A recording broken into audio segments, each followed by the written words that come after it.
Hello students, आपको पता है अपन ने लास्ट टॉपिक के अंदर डिस्कस किया था धातुओं के भौतिक गुणों के बारे में। धातुओं के भौतिक गुणों के बाद अपन अगले टॉपिक पे बढ़ते हैं जिसका नाम है क्या, धातुओं के रासायनिक गुण। तो सबसे पहले अपने पास आते हैं धातुओं के रासायनिक गुणों में, जिसमें अपने पास क्या, धातु की अम्ल के साथ अभिक्रिया।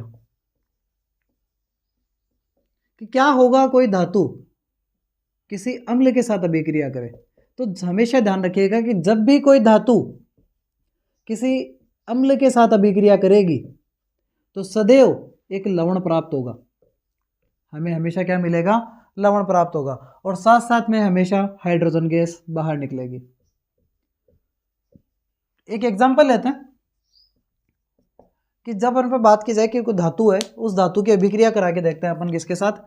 कोई मैग्नीशियम धातु ले ली मैंने, इस मैग्नीशियम की अभिक्रिया जब मैं किसी अम्ल के साथ अभिक्रिया कराता हूँ तो हमेशा क्या मिलेगा, हमेशा अपने को प्राप्त होगा क्या, मैग्नीशियम क्लोराइड, एक लवण का निर्माण प्राप्त होगा।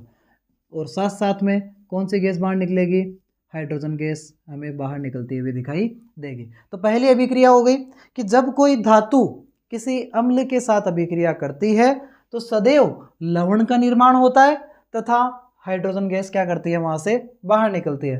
नंबर 2 अभिक्रिया की ओर बढ़ते हैं कि क्या होगा जब कोई धातु ऑक्सीजन के साथ अभिक्रिया करे। कि धातु कि ऑक्सीजन के साथ अभिक्रिया,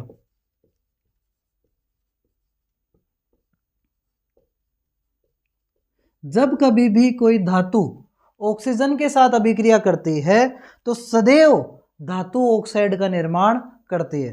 क्या, देखिएगा ध्यान से समझिएगा, कोई धातु है, कॉपर धातु लिया, वो ऑक्सीजन के साथ अभिक्रिया करी तो ऑलवेज क्या बनेगा, कॉपर ऑक्साइड का फॉर्मेशन होगा।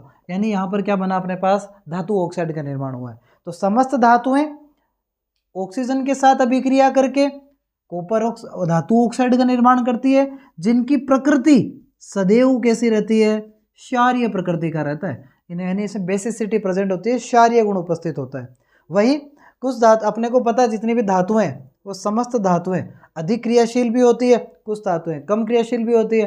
तो धातुएं जो क्रियाशील ज़्यादा है वो जल के साथ भी अभिक्रिया करती है, और अम्ल और क्षार के साथ तो अपन ने देख ही लिया कि जितनी भी धातुएं होती है वो धातुएं जल के साथ अभिक्रिया कर सकती है, अम्ल के साथ अभिक्रिया कर सकती है तथा क्षार के साथ भी अभिक्रिया आसानी से ये कर सकती है। और इसी का एक एग्जाम्पल भी अपने पास निकल के आता है कि जब धातु, जैसे कि कोई अम्ल की धातु है, वो वायुमंडल में उपस्थित आर्द्रता या नमी के साथ अभिक्रिया कर रही है तो वहाँ पर एक अपने ऊपर परत का निर्माण करती है। कि समस्त धातुएं वायुमंडल में उपस्थित आर्द्रता या नमी के साथ अभिक्रिया करके, आर्द्रता या नमी का मतलब क्या हो गया, जल के साथ अभिक्रिया करके अपने ऊपर एक परत का निर्माण करती है, जिसे हम संक्षारण के नाम से जानते हैं। संक्षारण का मतलब क्या हो गया, एक संक्षारण से अगर देखा जाए, संक्षारण का मीनिंग हो गया यहाँ पे कि जब कभी देखा जाए कोई लोहा है, जब लोहा अभिक्रिया करेगा किसके साथ, वायुमंडल की नमी के साथ, तो वहाँ पर क्या बनेगा,